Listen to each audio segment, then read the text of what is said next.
Welcome back to another session of Better Podcasting with me. I'm SP.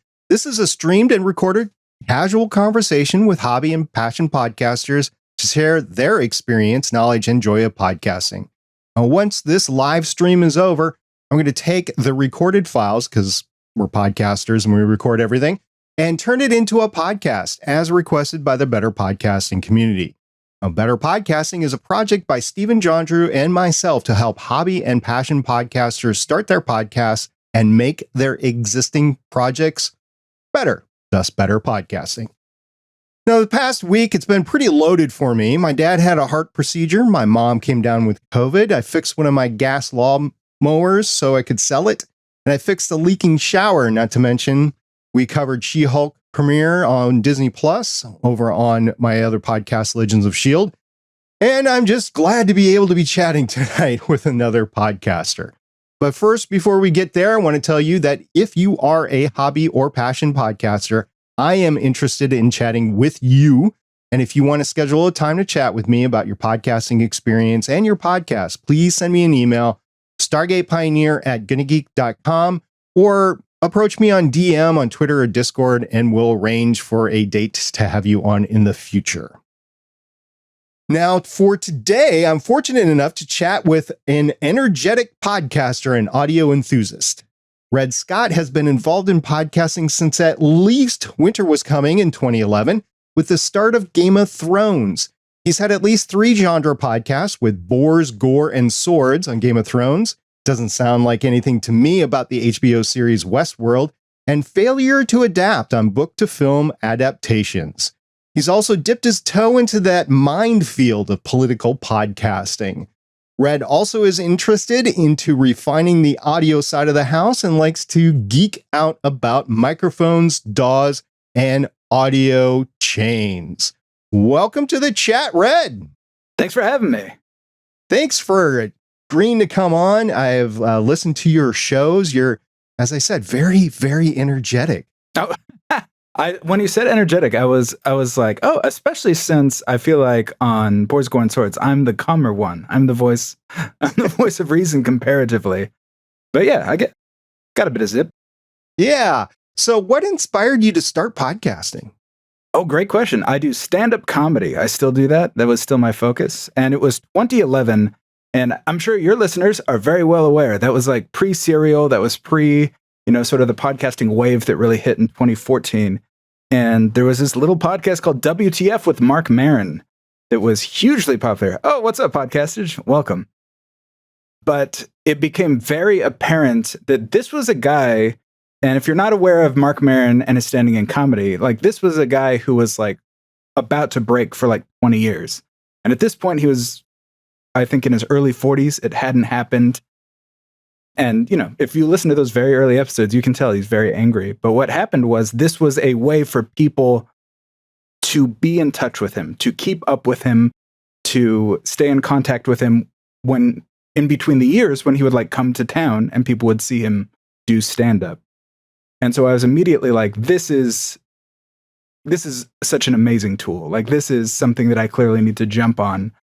And I started that podcast after looking at the iTunes sort of, ratings for Game of Thrones. I just searched Game of Thrones in iTunes, and it brought up a few podcasts, and most of them terrible audio, and even the ones that were trying to be funny were not very funny at all. So I found Ivan Hernandez, who is another stand-up podcast guy. And I was like, hey, let's try and do this. I just want to figure out how to do audio editing. I have no idea what's going on here. I have no experience with it. I bought a couple microphones, and I think a Zoom R16 is what I started with, because I couldn't figure out how to get the DAW to work on the computer. I absolutely couldn't figure it out. And so I was like, oh, this thing's self-contained. I don't need a computer to work. I can just press record here. It'll go to an SD card. I can figure out the rest later. And we intended to just do the first season, and it would teach me how to do audio. That's all I wanted from it. We named it Boars, Gore, and Swords, which is a terrible name. You're the first person to get it right ever in the history of the show. And so we had released about 6 episodes, and at that point we were doing we were getting 600 downloads a week just off of people searching Game of Thrones. There's no advertising. I had like 100 people following me on Twitter. There's nobody knew about it. And then one day I check our numbers and it had been downloaded 20,000 times that day. And I was like, what is happening? And I just like Google and like people started texting me. And there was the tech blog Boing Boing, which was very big at the time. I don't know if you're familiar with it. Mm-hmm. But the editor, who I now know and is a friend, a guy named Jason Weisberger, had literally, there were so few, he listened to every Game of Thrones podcast. And he's like, this one's the best one. And so he plugged us on the front of his page. And we went from, completely unknown to a very sizable audience that, a large part of which sustains to this day. House of the Dragon just started. And like a lot of those people who, haven't been around for a few years came back and are listening to the podcast. And it's great. It definitely basically gave me my career in podcasting. That's great. So just for your information, Better Podcasting is part of a network called Gonna Geek. We used to have a podcast on our network called Tyrion's Landing, and they were a Game of Thrones podcaster. And their claim to fame was also through articles, but there were 3 or 4 women. And whenever Jason Momoa came up, they would say in unison, Momoa. That seems appropriate. Yeah. But it also helped that Game of Thrones was just a huge hit, and you had a lot of people that were looking into it and stuff like that. The podcast that inspired me to podcast was on Battlestar Galactica. And as you can imagine, that's even before you did Game of Thrones, right? Wow, yeah. So, yeah, they got in on that, and they were getting tens of thousands of downloads per episode on a show that was on not even a premium network. It was on Sci-Fi, right? And so they were doing great. And those are my podcast mentors that were on that show. I grabbed one for a co-host to start out my first podcast, just to learn audio editing and how to podcast and stuff like that. That was Voices of Defiance. We had a riot with that show. We got to interview all of the main cast, as well as after the show was over, the showrunner came on. And to this day, he had a plan for next season. And the only place you can get that information is our episode. Yeah, that's really cool. That's really fascinating. We had on Boars, Gore, and Swords, the TV show Why the Last Man, which was a huge graphic novel, and it came out. It's an excellent show. It's an excellent single season show that unfortunately didn't get renewed. And we were very lucky that the showrunner Eliza Clark, ended up listening to the podcast. And so she similarly came on and talked about her plan for the next season that she was never able to do. So very similar paths, you and I. Yeah. She was following the comics pretty well on that, wasn't she? Yeah, I mean, I think she did an incredible job of sort of updating the most 2000 and now I'm blanking on the year. Was it 2006 that came out originally? It ended in 2008. I forget when the first comic came out. But she did a great job of updating it while staying very true. Obviously, a huge fan of the comics. And if you have not seen it, Why the Last Man is one of my favorite shows of all time, even though it's a single season. I like the apocalyptic version of it. I'm not sure about the longevity of the world with the science and stuff like that, but maybe that got hammered out in the comics. I haven't read it yet. So, yeah, we'll see. And then you also mentioned an R16. Was just talking over on the R podcasting subreddit to somebody that said, I'm using an R16. It was gifted to me. It was free. It's all I got to use. Can I do this with it? And I was like, yeah, you can. Yeah. I do have a question for you because I've never used it. How are the preamps on it?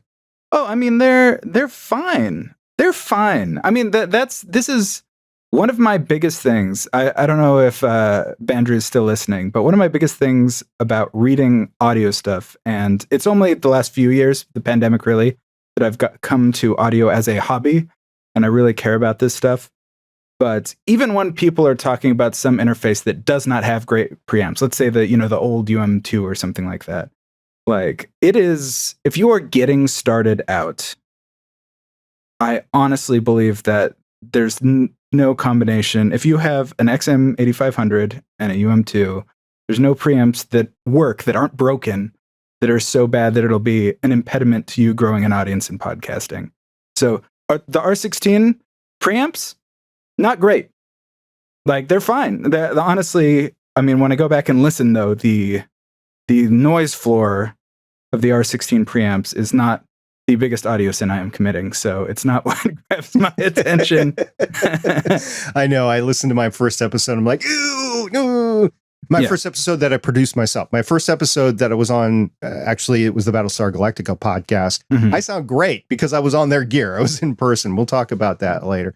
Yeah. So the other thing that you mentioned, you're a stand-up comic. Tell me a little bit about that. Are you still going out? How often do you go out? And what's your routine like?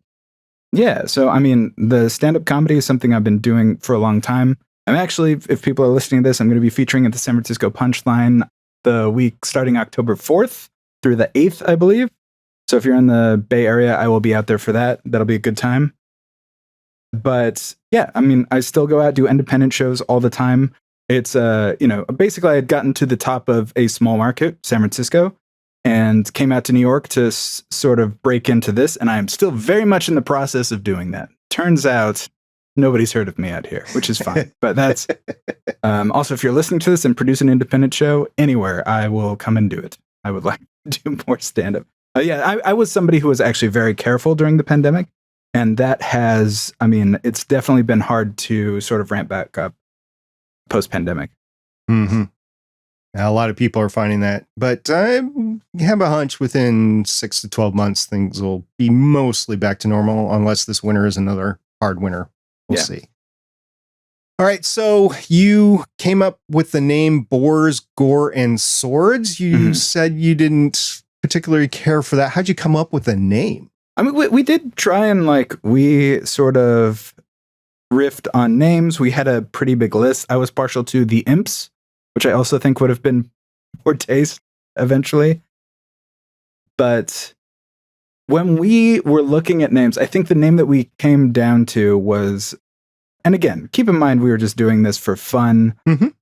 But the original title that we liked was Boars, Whores, and Swords, which is, there's a line in the second episode that Jamie says where he makes a joke referring to that. And what I realized is at the time, iTunes would censor the second word in that. They still kind of do, from what I've heard. I haven't kept up on that, but I certainly know it was the case at the time. And so, we slotted Gore in there, which makes it even more unwieldy and harder to say. So, but it's easier to tell people about it in public. So I guess that's a little bit better. All right. So you continued your HBO fetish and you started a podcast. Doesn't sound like anything to me on the Westworld universe. How did that name come up? Well, that name, it's I was shocked it wasn't taken. So doesn't sound like anything to me is a key twist moment that comes in that podcast. Actually, when we started the podcast, we didn't know that. Doesn't sound like anything to me is what happens when one of the robot characters looks at something from outside the robot world and, they're programmed not to process it. So they say, it doesn't look like anything to me. So we had a podcast called Doesn't Sound Like Anything to Me. That's an interesting story because a problem we were running into with Boars, Gore, and Swords is that we did it weekly. We still do it weekly. It's very dumb of us. But because it's a weekly podcast, it would, when the show would be on, the listenership would be like 8 times what it is in the off season, which is fine. We still had a very dedicated listenership. And I'll say as an aside that if you're doing a Patreon, I found that the Patreon numbers didn't go up much when the show came on. The people who are just there for the TV show tend to not be, in my case, what I found was the hardcore fans. And so, obviously for advertising, those numbers matter. But when you're sort of building a community, the people who are just there for a part of it probably aren't going to be the center of that community. But what we found with advertising was, advertisers we couldn't go to them and say, well, the last season, when the show was on, we had these crazy numbers. They wanted to give us ad numbers based off of the listenership that we had in the off season. And we were just like, no, we're not doing that. And doesn't sound like anything to me. That is a Westworld podcast. I was hoping 2 things. One, I was hoping that was going to be the next big HBO show. It had started off and just taken off like a rocket right at the beginning. And the idea with that was to have a feed that only had episodes just for when the TV show is on. And so that hopefully we could go back to advertisers and say like, hey, we've got these crazy numbers for the last episodes that were aired, and we've got new upcoming episodes that are airing. And a couple problems that we did not foresee. Number one, I don't know if you're familiar with Westworld. It did not come out yearly. It is a every other year podcast. And then it sort of fell off every year with its audience, which made it also hard to get advertisers interested. And though we had very good numbers for that by, I think, most people's standards, it wasn't near what we were getting for Game of Thrones. So it ended up being, we still use that feed, but it's essentially just Boars, Gore, and Swords, and we, do the Westworld episodes over on that feed, which is still very fun. But so that was sort of a failed experiment is how that one came about. Okay. I was particularly interested in the names because usually with a TV show or film or universe IP on the screen, you have something to indicate the name of the universe in the name of your show, whether it's Game of Thrones or Westworld, or in my case, Defiance, Voices of Defiance, which I'm sure has been abused by everybody trying to look at it from a political standpoint or a religious, spiritual standpoint. But we did it from the TV show standpoint. I still have the URL. I still have the podcast out there. So it is what it is. I have not been approached for how much you want to sell this for yet, but I anticipate that at some point in time. So anyway, I was curious as to the fact that you don't have the name of the property in the titles. You have very similar lines from the properties, but you don't have the name in the property. So I was really wondering. That's actually not true. So I didn't bring that up, but that is another thing that I just started doing in the beginning. And I'll get to your comment in a second. Hey, Liberty, by the way.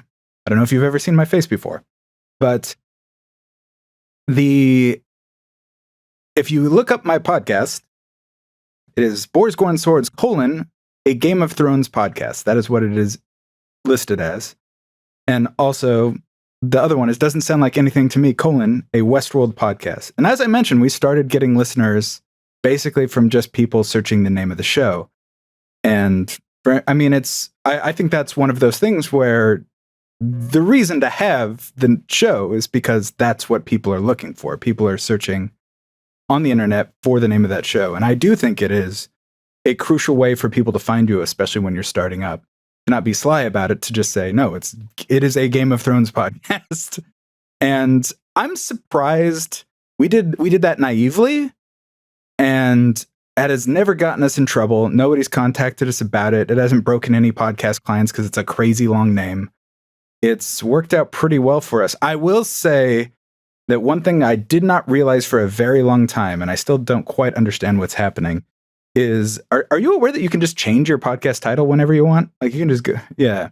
I've done it several times with multiple shows. Oh, on Boars, Gore, and Swords, I still change the title anytime we cover a new show. It's always Boars, Gore, and Swords, and for a while it was Boars, Gore, and Swords, a Why the Last Man podcast, for the exact reason I'm listening.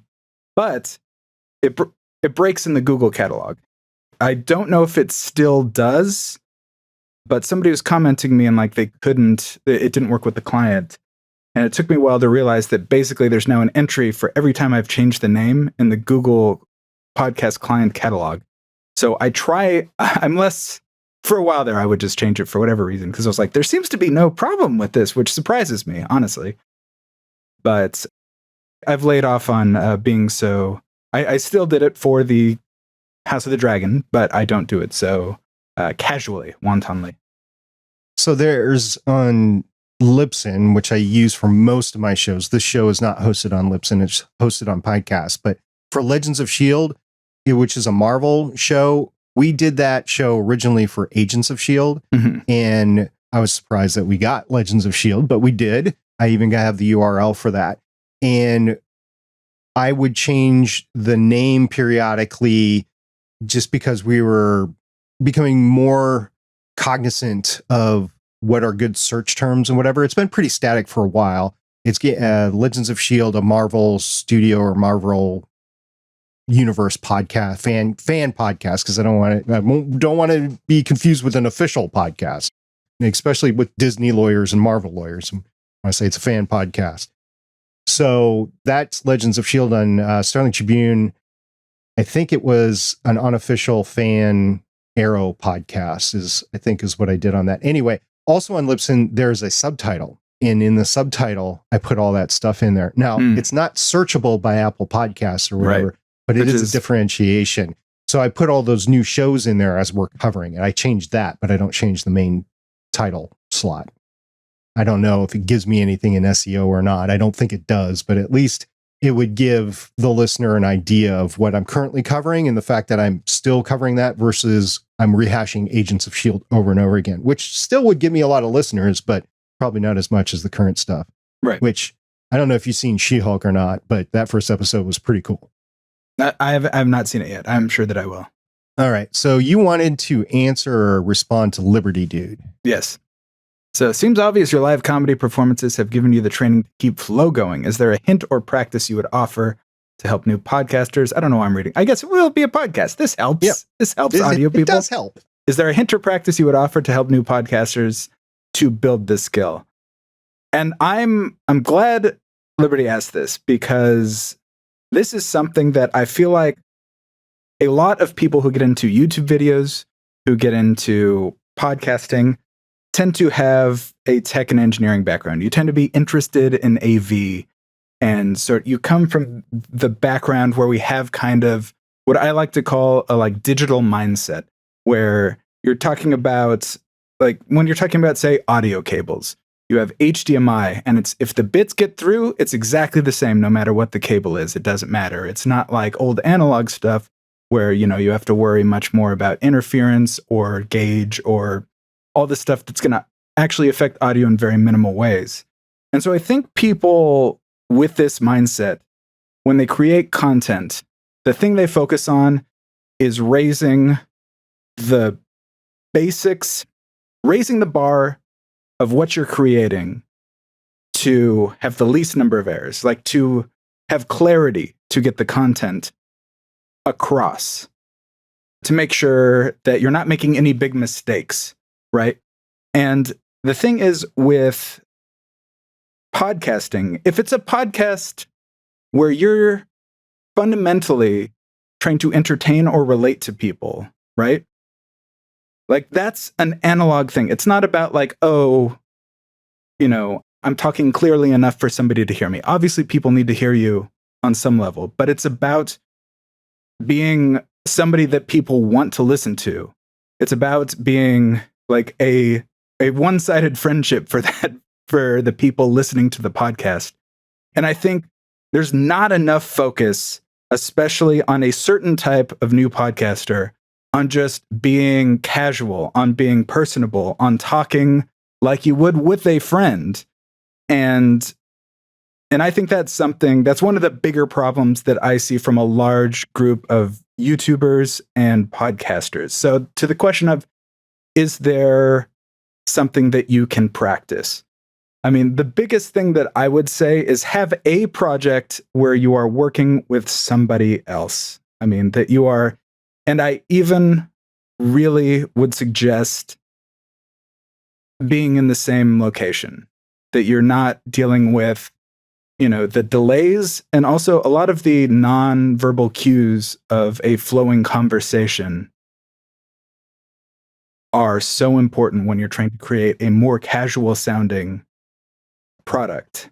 And so doing that for a little bit and just hearing how that sounds, I feel like will help you out a lot.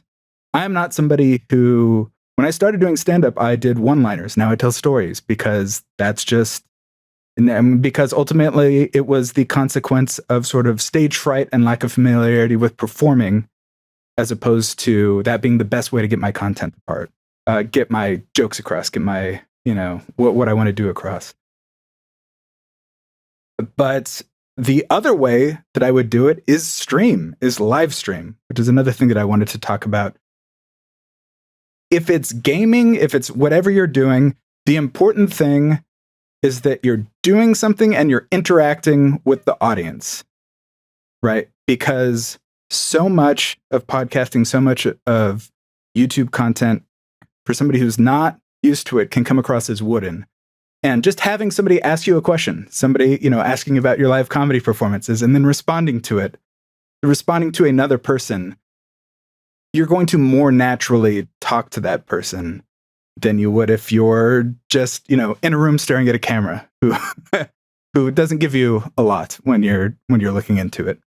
So I don't know. That's my advice. I don't know if any of that's useful or actionable, but I think streaming really is. I'm just knowing Liberty Dude. I'm guessing you're not going to invite somebody into your living room, but creating a stream, I think, is a good practice to get that skill. It's one of the things that we think it has been successful on Better Podcasting is Stephen and I will be able to riff off of each other. And when we're talking about a very technical thing and droning on for too long, the other one of us will step in and say something comical to kind of break it up, and then we'll laugh and then go on. And we think that helps out with the entire audience there. So yeah, what he said. So we're not done with your podcast yet. So I like the favorite name of your podcast, by the way, is Failure to Adapt. I love that because you're talking about film to book adaptations or TV shows or some sort of IPs across the board there. Yes. Great name for a podcast. I've listened to at least, I think it was episode 300 that you're doing on the Tom Cruise mega hit, Live, Die, and Repeat. It is very much not 300. We have not, it's season 3, probably episode, I forget, episode 4 or something. But we've only done 3 seasons of that. No, wait, 2 seasons? 2 seasons of it, 13 episodes each. So we've done about 26 episodes so far, and season 3 is about to come out. But yeah. Fantastic premise for a show. And I love what you guys do on there. How did you come up with the premise of that show, and how'd you find your co-host? I absolutely did not come up with the premise of the show. That was all Maggie Takuta Hall, who is my co-host on that show. She's an author. She is a great author, and you can look up her books. I believe her most recent novel is The Mermaid Witch in the Sea. She also has some children's books that are amazing, but I feel like this audience, Mermaid Witch in the Sea, great fantasy YA book that I recommend checking out. And I think she's got another one coming out. So we were both in the Bay Area scene. I actually through Ivan Hernandez, he was trying to get more on the writing side of things, and he's a good friend of mine. So I would go to the events, and sort of I started doing those shows, and I was on a couple of shows with her, and we just met that way. I'm trying to think which. It was called Gimme Fiction. It was a show called Gimme Fiction, where it was half comics, half professional writers who would come in and had a prepared piece just for that event. And that is how we met. We got along. She had been on Boars, Gore, and Swords a couple times, and she was looking for somebody to do this podcast with her. It's something we started during the pandemic. And obviously she's a published author, has a bunch of great author friends. I'm a comic. I have 0 published books at all. and I have experience producing and putting out podcasts. So it was something she actually pitched me, sent me a document with the idea of it. So it was completely hers, pretty much, aside from feedback, fully formed.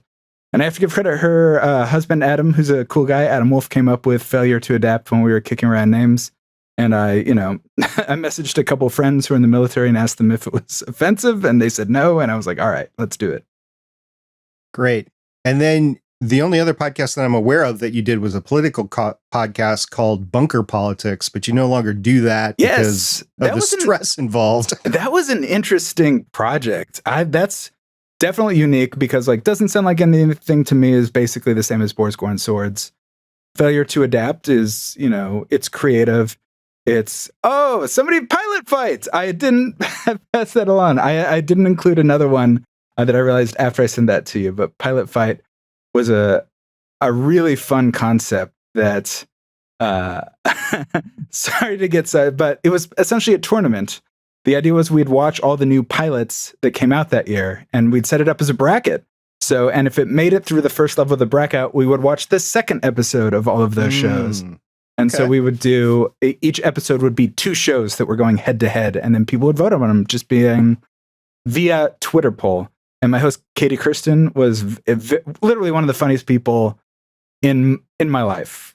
Just one of the crazy funniest people. And I failed her at that point, I was doing Bunker Politics, which was doing very good numbers, and I was doing Boars, Gore, and Swords weekly, and it was my third podcast that I was producing a week, and I loved the concept. I think Katie Kirsten's one of the funniest people I know. It was so much fun doing it with her, but eventually it was the numbers were like, I mean, I don't want to say the specifics just because it's done, but it was lower than I'd hoped, and I just eventually was like, doing 3 a week is killing me, just absolutely killing me, and so I regret, especially because we ended up, I really think the pain point was Bunker Politics. And I think if I would have ended that sooner, I might have been able to continue on with Pilot Fight, which I really enjoyed.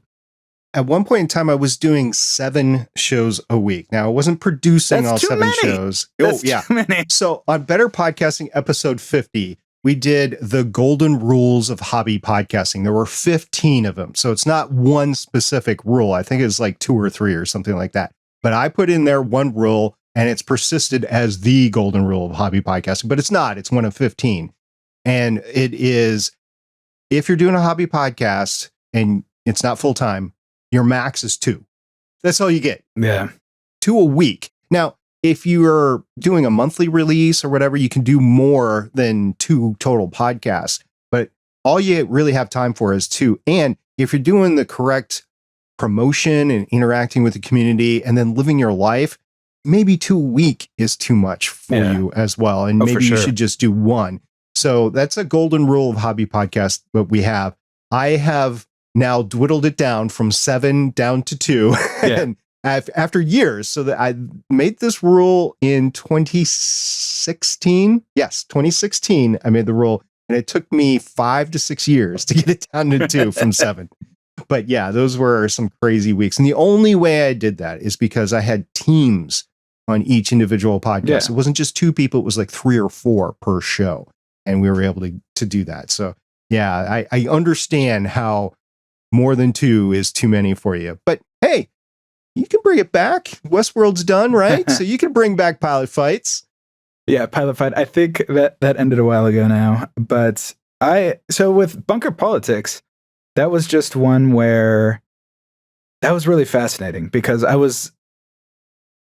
the whole concept was like, so we started it basically when Trump was elected, and it was the idea, which is what it became, was a mental catalog of 2 liberals in Trump's America. So it was me and Ivan, my Boars, Gore, and Swords podcasting co-host. And so we were just talking about the things that happened in the news that week, and it required me to spend, at least an hour, if not several hours every day, sort of just keeping up on the news, just to narrow down what we're going to talk to. And it's so toxic being that on top of the news. I mean, because a lot of the stuff that's happening is just like minutia that actually doesn't matter, that's churn for, to get clicks on web pages, but it's getting clicks on web pages because people are very mad at it.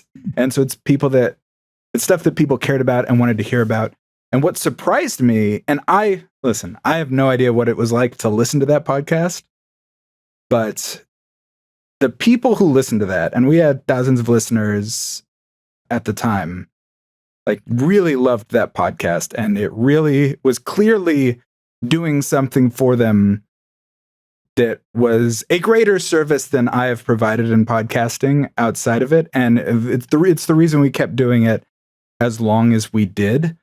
But it was just like, I was depressed every week, like just staying on top of the news. And, so I could curate what we wanted to talk about in our, I forget how long they were, 30 to 45 minutes. I don't think it was much longer than that.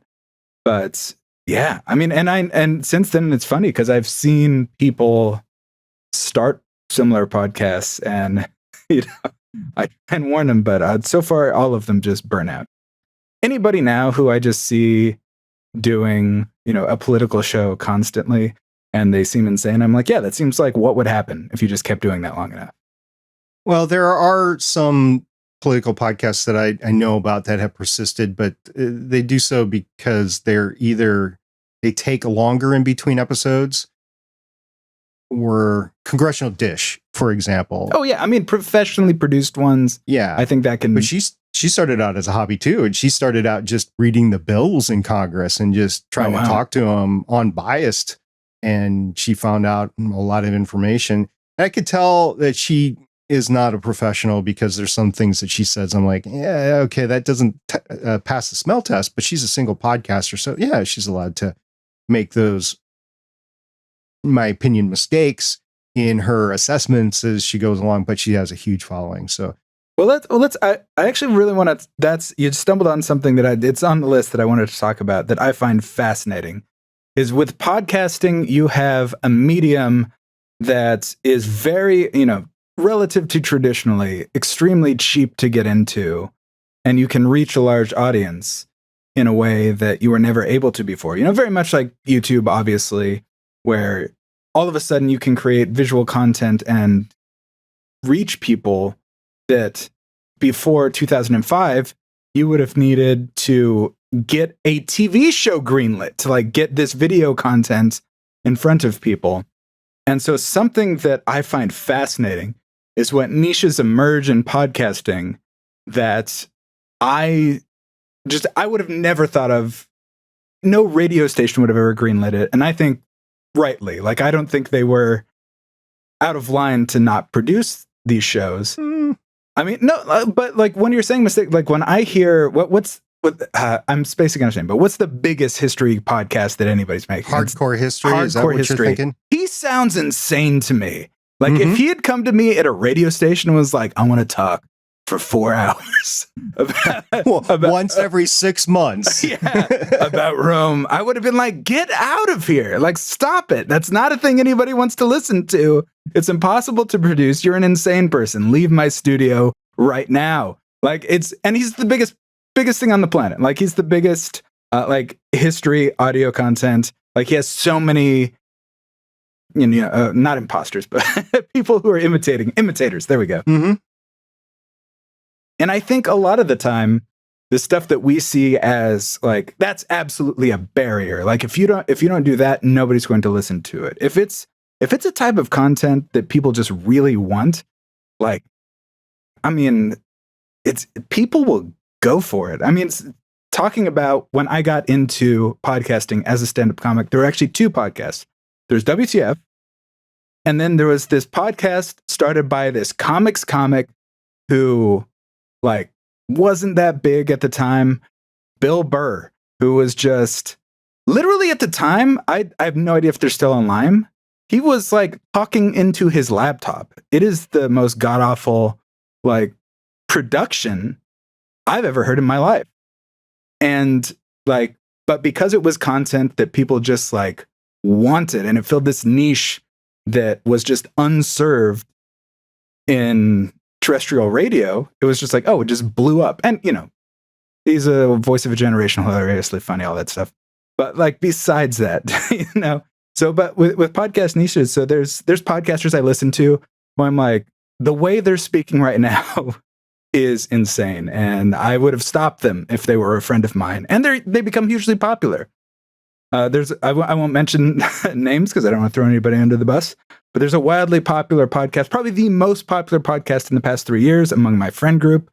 And one of the hosts, half the time, is just talking, voice memo recorder on their iPhone, right? Like they actually got a producer recently, and their audio got so much better. I'm just so grateful. But that's me personally. Like, clearly it was not an impediment to their podcast growing and finding its audience. So I don't know. Like, I try not to be, I have friends who, like, I've become known as like an audiophile, and I am as a hobby. Like, I've just spent so much time on like audio equipment and spent so much time listening critically to things that certainly I notice when audio is bad, it distracts me. And I have a hard time enjoying it. And I know that there's other people out there like that. Absolutely, that's a true thing. But it's a tiny group of people. And like, so when I am putting out a podcast, what I try to keep in mind is that it just like has to be, over that level of quality that, 95% of people won't even notice that there's a problem with it. I mean, I know for me personally, I would turn off the radio when they had call-in shows. Like, I just couldn't stand somebody calling in on their stupid telephone. Like, that bothered me. And clearly it doesn't bother anybody else. Like, there's hugely popular radio and NPR call-in shows. And I think I really do, when I'm talking about like getting good enough audio quality, I mean, I think there's a small enough number of things you can do to make it sound great, really. Like I do mean compared to the type of things that are out there, like really very, very good.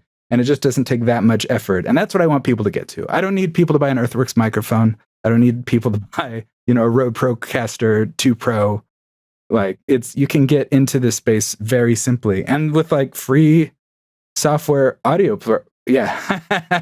Rodecaster Pro 2. You can read it right there. Rodecaster Pro 2. And it's plenty. It's plenty. So you touched on a couple of things. I hate telephone calls, Bandrew. I hate them. They make me so mad. So you touched on a couple of things. First of all, was that the niche podcast, whatever. That's actually what got me excited about podcasting, because at the time I was trying to listen to any talk about sci-fi. I was like, science fiction. There's got to be a show on, maybe late on Saturday night in the radio, whatever. There was back in the Twin Cities. I'm not living in the Twin Cities right now, and I wasn't at the time. So it was like 2006, 2007. I need to find some sci-fi. I could only find it in podcasting. And sci-fi is not the only genre. There's quilters out there that would have never have seen the light of day except for maybe on some obscure NPR program or whatever genre you have. I love the sailing YouTube community, and some of those have podcasts. That would have never have happened in the level that it's happening outside of YouTube and podcasting. So I'm very grateful for that. The other thing that you stepped into was audio quality. You sound amazing, by the way. Oh, thank you. What gear are you using right now? So I am doing, this is, okay. First of all, it took me a long time to find this. And quick aside, because I do have, it's not plugged in right now, but I do have an M99, Beyer M99. And I purchased from a friend on the internet, the official Beyer M99. Wow. How'd you find that one? And one thing this is just a quick aside. If anybody has an M99, and like me, I was just like, I want the, first party one. The Rode makes basically one that fits all their mics from the We're talking about windscreen, right? Yes, windscreen, excuse me. But theirs is a much more open foam model. And then let me see if I can get it in the lights. Can you see the diameter of these two? Yes, I can. The diameter of the Rode one is exactly perfect for the Beyerdynamic M99. Like it fits, it's just a little bit tight. It fits in there perfectly. It has a much more open foam. Just use this. This one has a much more closed foam. And to get it on and off, you really have to like pull it over the top in a way that doesn't make any sense to me. So glad I got it. Thank you so much for sending it my way. But yeah, if anybody's out there, get the Rode one. Full disclosure, I had been looking for an M99 for a while, and there was a time where I thought I was going to buy one. I got one really cheap on Amazon. It was a price mistake, and they canceled all the orders. Well, in the meantime, I had purchased the windscreen thinking, oh, I'll get an M99 at some point in time.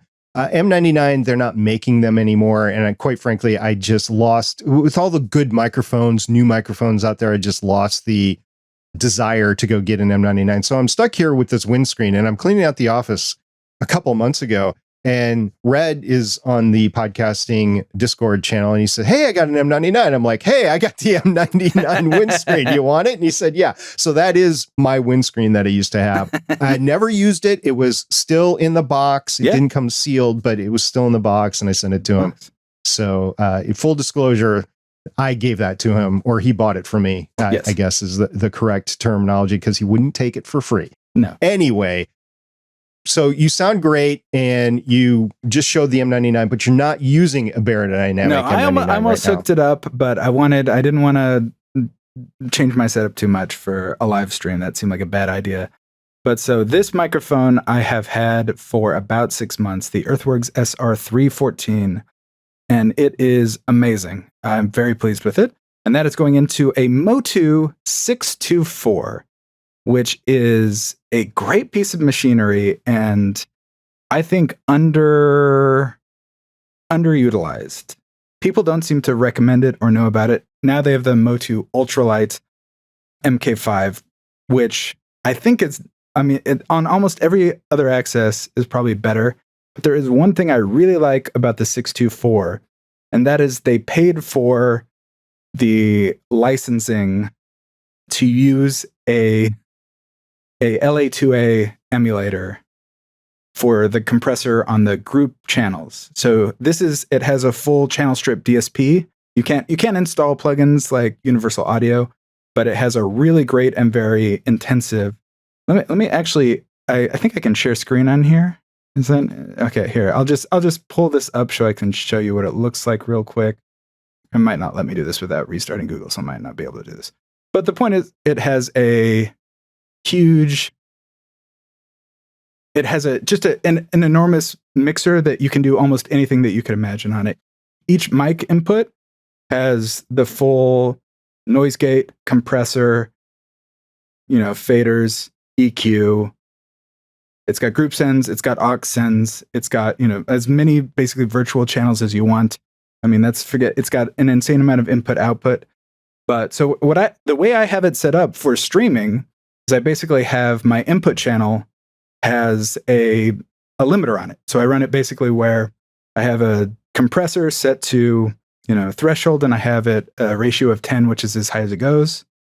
And then I send that to, and any amount of mics if I have friends here, streaming with me, that goes to the group channel, which has an LA2A leveler, which I think has a very nice, much more natural sounding compression than a lot of the compressors that you get in hardware compressor setups.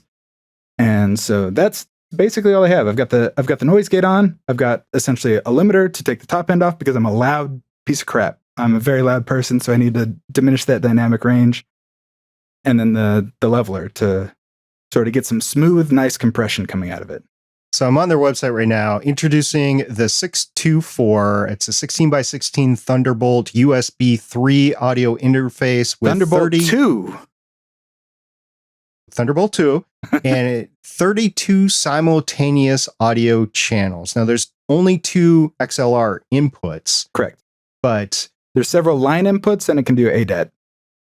I've been happy when I've used it with the Moto M2, which is behind me if you're watching the video version of this. I've been happy with that. I'm not using that right now. I'm using the Rodecaster Pro 2. And if you look at the price points, the Rodecaster Pro 2 is in the $699 price point. The Moto 624 is in the $800, the $795 price point. So $100 difference between the two, but it sounds like they do similar sort of things with the digital processing. So what I would actually say is I'm at the Podcastage review, just came out today. Yeah, today for the Rodecaster Pro 2. And the one thing that he mentions that I agree with is I actually think as a piece of equipment, the feature set for the price of the Rodecaster Pro 2 is night and day better than the Moto 624, except that I like the quality of the compression on this one. That's the only thing that I really prefer about it. And also, the Moto 624 is a half rack size. It is incredibly, incredibly portable, and that's important to me. I like the hardware knobs. I like the control that gives you and makes it accessible. It's not like the web browser Insane Mixer is the easiest user interface, but I think for me, just having the smaller size is worthwhile given the space that I have to work with. And I can take it on the road with me. I've recorded from hotel rooms and whatever with my, half rack Moto 624. And now they do have the ultra light MK5, which a huge upgrade for that is, the 624 is kind of old, came out 2016. It boots kind of slow, but and it requires a powered supply. The Moto 624, I believe, is bus powered. I might be wrong. I think it's bus powered. It's got much better preamps. It's got 74 decibels of gain. But the one thing that is different about it is that they no longer have the LA2A leveler as part of it, which bumps me out. Well, when I go mobile, I either use the Samsung Q2U or the Rode Procaster with the PodTrack P4. That's my mobile setup. It works great for what I do. But if I wanted to sound pretty good, I've been thinking about taking the Rodecaster Pro 2 with me, but I just don't want to mess it. So it's going to stay on my desk and I'm just going to use the PodTrack P4. But if I ever gifted a 624, I will take it and I'll go on the road with it. The difference is I like the hardware recording as well. It's great. Yeah. The built-in, It does the 624 have a built-in recorder? I don't think it does. I was saying it's great on the Rodecaster Pro 2. That's awesome. And the PodTrack, Yeah. All right. So if you could have told yourself one thing to make it easier when you started podcasting in 2011, what would you told yourself? Oh, that's so interesting. So when I started podcasting, I honestly had pretty good instincts when I look back. There's a lot of things that I just wish I had known, but that's all stuff that came in time. Just literally, I wasn't great at setting levels, like stupid stuff like that when you start out. What do I wish and that I knew starting out?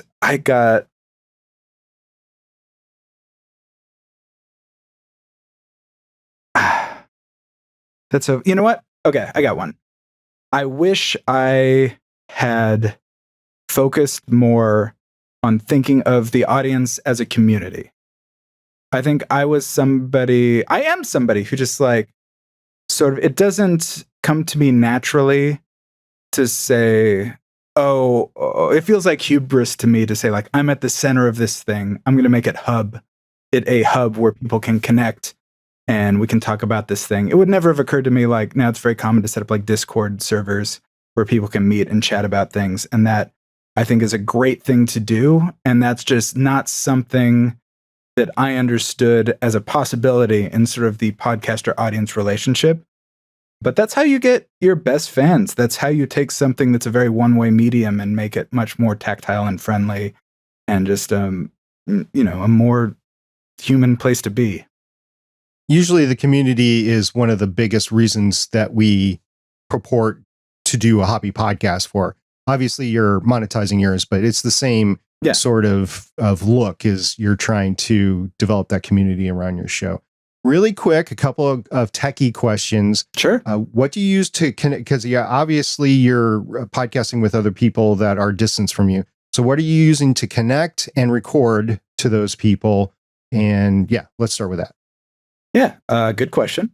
So an interesting thing, this is hilarious in retrospect, but one of the reasons I even was like, this might be that Game of Thrones might be an interesting thing. I mentioned they all sounded terrible. The reason they all sounded terrible was because they were all doing Skype call-ins at the time. And again, that for me, that's like a no. I just hear that, I stop, I delete it, I throw it away, I burn the computer it was playing on, just never again. That's just a hard no from me. And so I was like, I'm going to have good audio quality. But my only conception of that at the time was that people will be in the room. And so all I had was this recorder, the R16, that recorded locally. So I wouldn't have even known how to bring somebody in remotely at the time.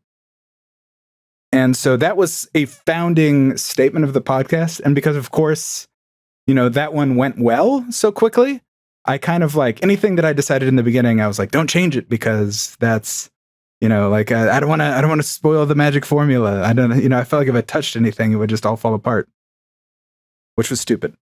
But so when we record remotely, we have done it every which way possible. I knew that when the Zencastr guy was starting up, I met him, I helped him beta test a bunch of stuff early on, did a bunch of calls with him. So we used Zencastr for a while. And then once I was confident, my co-host moved away is what happened. We used to both live in San Francisco. He moved down to LA and we still wanted to do the podcast. So I was like, all right, we're going to figure out this double end thing. So for the most of it, we've just done a video chat and he knows how to record on his end. Like I literally, set the gain knobs and I was like, if you move, mark it, don't touch it. And he knows how to get those files to me.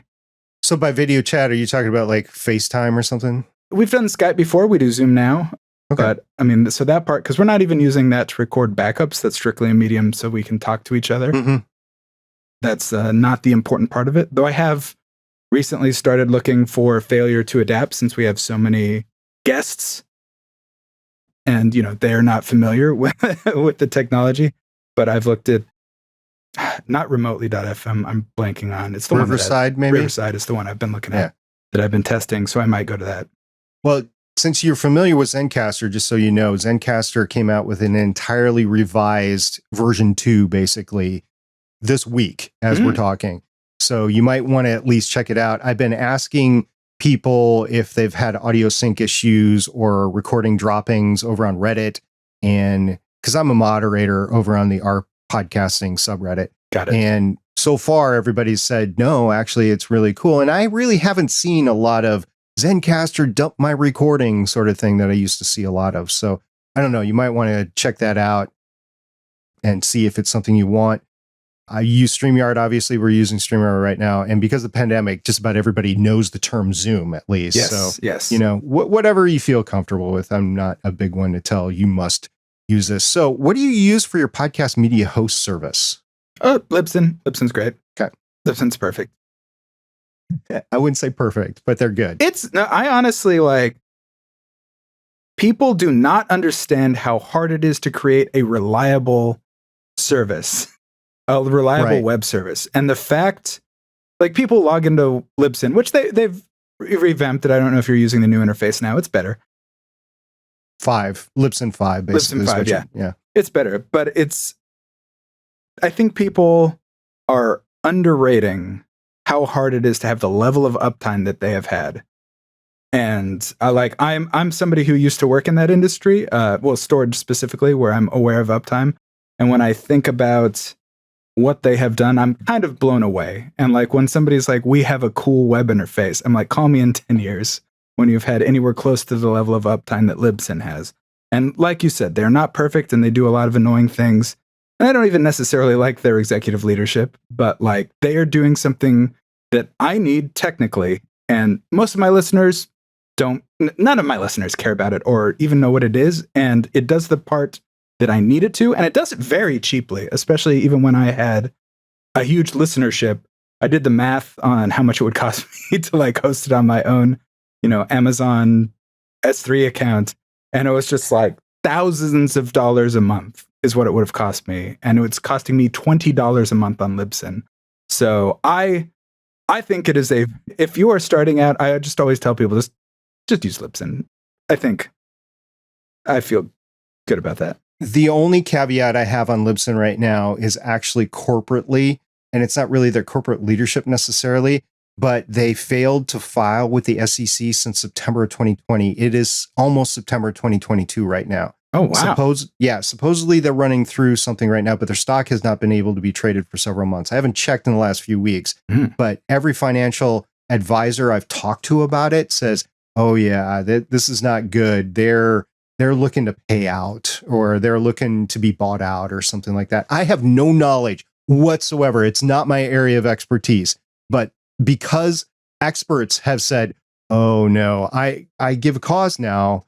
Give pause to new people. If it was a year from now and everything was settled, maybe, but there are other options right now. There's Captivate, there's Transistor, there's something that starts with an S. I can't remember. It's not StreamYard. I can't remember. There's so many out there right now that, and they all have some. I'll tell you a weird hosting story that I feel like literally you might be the only person who cares about this. So when I started, again, like you said, the Libsyn's not perfect. And so when I started, it doesn't sound like anything to me. That was the only podcast I was I knew a friend of a friend had a podcasting host and it sounded interesting. And it was Pippa. Yeah. Which then failed, right? No, it was purchased. Yes. But so what happened from my perspective is I created my podcast, which, as I say, I don't do any episodes between seasons. And literally I went back and was like, Pippa doesn't exist anymore. And I was like, what? And my podcast was still online. So I was like, well, somebody's taking my money. I had to go and figure out that it was Acast now. Right. It didn't even auto-direct me when I went to, because I knew the URL. I went pippa.io and it was nothing happened. And I was like, that's not good. And then, and so now I'm still, because I haven't taken the time to move it, I'm still on Acast now. So that's funny. Yeah. That's terrifying though, when you're just oh, what? Obviously I logged in, changed my login because who knows how they rotated all that. But I usually ask everybody, what's your approach to your show graphics? Do you have any approach to that? All of our show graphics. Oh, you mean like the logos? The logos, the show art, whatever you use for your podcast. Well, so primarily it's the logos. Those are all of them are done by Nicole Peterson, who I don't even know if she's on. I think she just does professional stuff now, but once in a while I bug her for a new one and give her some money and she gives me a new logo. They're all similar styles. I will say, I will give one tangible piece of advice about logos, and that is especially if you are on a topic that a lot of other people are covering. I feel like this was important, but I Googled Game of Thrones. They were all black, silver, red. Every single one of them. And if you look up Boars, Gore, and Swords, our logo is teal. It still has blood on it. It's still clearly a Game of Thrones. But if you Google Game of Thrones, ours like screams off of the page. The only thing I said is I loved her art design. She listened to the show and she asked us if we were interested. And the one she sent us, and I was like, these are amazing, but I would like, can we have it not be black? I was like, any color. And she sent us some in teal, orange, and I just really like the teal. But if everybody's, if you're covering a television show and everybody's matching the show's visual design, like you can match the visual design and have a different color, and that will just really make your podcast stand out. Right. Like you could be in the color of the court in Tyrion's Landing versus the red, silver, whatever. Yeah. All right. So you wanted to talk about some things audio wise, at least, and something that caught my attention was the plugins. So you were talking about the DSP before and the stuff on the 624. So why do you prefer software plugins to hardware? So one thing I mentioned is I really like the tone of the compression on the 624, the LA2A. And what it really comes down to for me is that it really is the compressor. A lot of people, just because this stuff is an insane amount of money if you start getting into hardware, the most of the compression that you get is a DBX variety, like the 286S compressor. And that gives you, I will give it credit, because this is something that I used to underrate. It gives you classic radio voice, right? Like when you sound like you're on the radio station. But I think that is a terrible sound. I think it's a terrible quality of compression. I don't think it sounds natural at all. And when you're using a hardware setup, there are compressors that sound great. I mean, you could get an LA2A. There's even the RNC 1776, which sounds great. And, it's only a few $100, but that's just the compressor. Then you also need an expander. Then you also need this other thing. And software plugins, if you're doing a podcast, sound amazing. One of my big things is if you're doing a podcast and you're looking on YouTube, you're going to find a lot of people giving advice.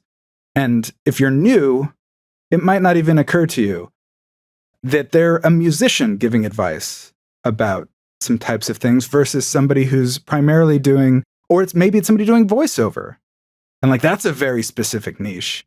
And like, it has a lot of requirements where like, you don't need a whisper room to create a podcast. Like I do have acoustic paneling, but like, there's still reflections in here. There's still a little bit of room noise, and it's completely fine. It's not an issue because of what this is made for. And I feel like that way about software plugins, where people will be like, iffy about it. And I'm like, wait, where do you work? And it's like, oh, I work in a recording studio for musicians. And I'm like, it's so good. If you're talking about a podcast, it's just so much better than it needs to be. So what I have is a JS Auto Expander, free. I use the ARIA EQ for the high pass filter, free. I use from Analog Obsession, they do free plugins, and you can support them on Patreon, which you should if you use a bunch of theirs like I do. But if you're just starting out, you can download it, and it's not, just from their website, free. Sounds amazing. Just a great quality of compression that is so much better than 286S, for example. You keep saying this about the 286S. They're not hooked up, but I have two of them underneath my left monitor right here. I have one in my closet. I'm not. It was part of my progression, but I just noticed, it wasn't something that I noticed initially, but like once I heard my own voice in it, I was like, oh, I don't like that. I know how I sound, and I don't like that quality. And then I started hearing the quality of the compression, the overemphasized breaths, it just doesn't sound It sounds, if you have a voice that has a lot of texture in it, in my mind, I always say it makes your voice sound like a chainsaw. Like it sounds like there's clarity. It'll just like cut through things, but I don't love it. And the T by Techovation, the T de-esser is an excellent de-esser that I think is much better than you're going to get out of any hardware product. I actually use, because that hadn't been released yet, and a lot of de-essers aren't very good, so I use the FabFilter Pro DS. It was the only plugin I paid for a long time because it's amazing, but it's ridiculously expensive, so you don't need that when you're starting, though. So, like, software plugins, I think, are incredible. What you can get for literally no cost. And yeah, and I just can't speak highly enough about them. And I know people want to just put it to tape. They don't want to worry about it. But also, you end up in situations all the time, if you don't have a studio, if you're recording in your living room, if you're recording in a room that you can't just leave like that all the time, that you end up with audio problems that are unexpected. And if you didn't print it, like, you can save that audio a lot of the time. And I think it's a great way to go. I think software plugins are amazing and just underappreciated. I use a lot, and the biggest suite that I use is the iZotope RX standard. Yeah.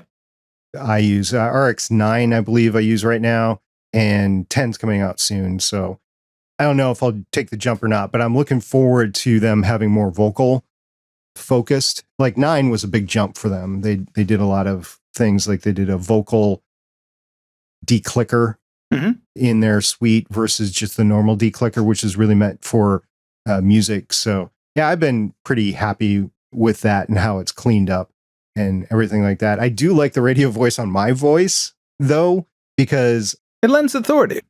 I have a quiet voice to begin with, and it just helps bring it out. And then I have what's turned out to be a good size low end voice. It's not a really big, deep bass voice, but it's has substantial tenor. So I like the Electro Voice RA320 because it helps my voice be heard a little bit better than a mumbling voice, which would be if I didn't use all this stuff. So yeah, you can change your voice. Another thing is sibilance, which I had an issue with my own voice. So I always have to run a de-esser on my voice. But yeah, it's all plug-in, right? I did use the DBX 286S for a long, long time, but I used to take care of a lot of stuff in the post. And talking about post-production, you use plugins in a DAW, digital audio workstation. You have a comment here that I was really keen on. Why are all DAWs bad? So you take that. I'm interested in your answer. Yeah.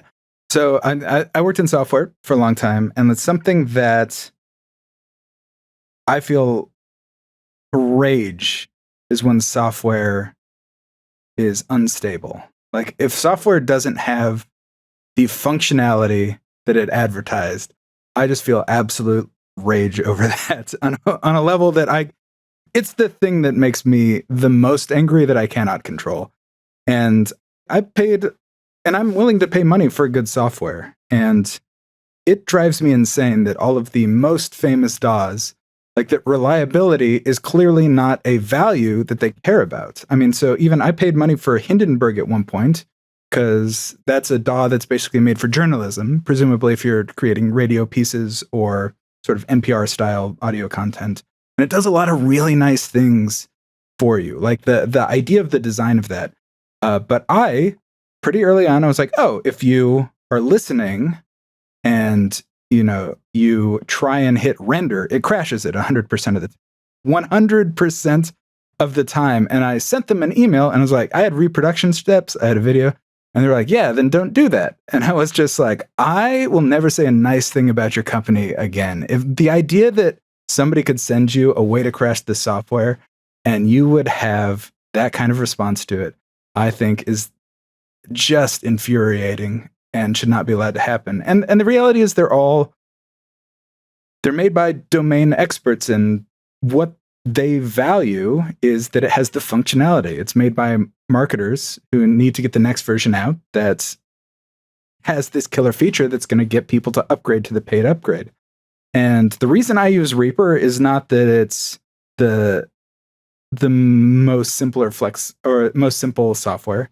It's that everything that it does, it absolutely can do. And I download the latest edition every time it asks me, and it has never crashed on me in 6 years. Never once have I had a reliability problem with Reaper. And yeah, I pay for it, and I cannot recommend it enough. But the kind of thing that people put up with DAWs should not be acceptable in any software. And yeah, I don't know. I feel very strongly about that. I use Vegas Pro because it has the video component. That's the strong thing. And even though I don't do color correction or anything like that, it does the video pretty well. And then it allows you to edit in the DAW the way you would in Audition or Reaper or whatever. It's a very forgiving DAW, but I will admit, I've had a lot of crashes with it. I even built a new $2,000 plus gaming machine. I'm like, I'm ready to not have this crash anymore. And the first thing that I try edit in Vegas Pro, it's like, I'm like, on our Better Podcasting Discord community, we actually have channels for the most popular DAWs, and we have one for Vegas Pro because that's what Steven and I use. And I was just going step by step. It's like, I can't believe this is happening. So that's all still available in a channel there. You have something in here, and I want to talk about it a little bit more. You talked about doing your podcast in seasons with Westworld. Yeah. But why should all podcasts have seasons? Every podcast should have seasons, especially a hobby podcast. And the reason for that is twofold. One, if you've ever gone away for a couple weeks and then come back, people miss you for a minute, and then the amount of appreciation that they have for your podcast is reinvigorating when you come back after a couple weeks. So just to have that structure is just a great way to keep you encouraged. But more important than that, and more than that, trivially, is you need to have a spot to check in, think about what you've been doing, and think about what you want to do for the next season, and how you want to change what you're doing with your podcast. And even if you want to keep doing the podcast, I think it's so easy to get into a workflow where you know what's going to happen in the next week. And having seasons breaks that up, gives you a chance to check in with whoever else you're working on the thing with. Say hey, we've been doing this aspect and I don't really like this part. Or we've been doing this, but I'd really like to focus more in this area. Is that something that we can do? And if you don't leave a space for that, it's always going to come in second to hey, we got an episode to put out next week. So let's look at whatever the next thing about this is and get nose to the grindstone and get the episode out, And so that everybody should create that time for consideration to make your show better, to think about what's possible with your podcast. All right. So we have a lot of stuff more to talk about, but I'm going to call it quits for tonight. I think both of us are at our limits. We got to get to bed and we got to, get ready for the next day. Is there anything that you want to say that you haven't had a chance to say tonight? And maybe we'll have you back again. No, I had a great time. It's fun to create audio content. Get into it. Try it. It's fun. All right. Thank you very much for coming on. If somebody wanted to find your stuff, is there a central location where it's all located, or where's the best place to find you? Easiest place is, honestly, on Twitter, red_Scott. I'll post all of my podcasts as they come up there. Right now, House of the Dragon's the big focus. Boars, Gore, and Swords. Look that up. We've got a ton of back content for you to listen to, so get into it. Looking forward to it. Well, thank you very much. Thanks for having me. Thank you for spending your time with Red and me tonight, or whenever you're listening to this. It's ubiquitous. It's whatever time of the day you're listening to it. If you like content like this, please subscribe to the YouTube channel and like the video, or give the podcast a follow on whichever podcatcher app that you're listening to. Steve and I would greatly appreciate it. Now, next week, I'll be chatting with microphone reviewer, podcaster, and YouTube celebrity, Bandrew Scott. He does the Podcasting YouTube channel. He has the Bandrew Says podcast, and he has a wonderful Podcastage Discord community. If you have any questions for Bandrew or myself, Bandrew's your man, really. So join Bandrew and myself on Tuesday, August 30th, 2022 at 8 p.m. Eastern Time, streamed on the Better Podcasting YouTube channel. In the meantime, come and join the conversation on our Discord server at betterpodcasting.com/Discord. You can find both Stephen and myself there every day. We'll see everybody next week.